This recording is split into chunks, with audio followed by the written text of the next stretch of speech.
Қазақстанда 10 сотық жерді алу жеңілдетілмек. Мәжіліс жер учаскелеріне құқық беру бойынша мемлекеттік көрсетілетін қызметтерді цифрландыру туралы заң жобасын мақұлдады. Енді 10 сотық жерді тегін алу оңайырақ болмақ. Цифрлық даму вице-министрі Әсет Тұрысовтың айтуынша, екі кадастр жер және заңды біріктіру арқылы азаматтар қағаз бастылықтан құтылады. Тиісінше төлқұжаттың электронды нұсқасы мүлік ретінде бірдей болады.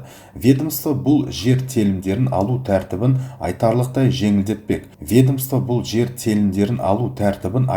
жеңілдетпек. Жер учаскесіне меншік құқығын тіркеудің бүкіл процесі электрондық үкімет жүйесіндегі азаматтың жеке кабинетінде кезең-кезеңмен көрсетіледі. Қоғамдық кадастрлық карта арқылы егжей-тегжейлі жоспарлай аласыз. Бұл жерден қандай учаскелердің бос, қай жерде орналасқандығын көруге болады. Содан соң өзіңізге ұнаған бөлікті кесіп, заңға сәйкес оны аукционға шығаруға өтінім берсеңіз болады, дейді цифрлық даму вице-министрі Әсет Тұрысов.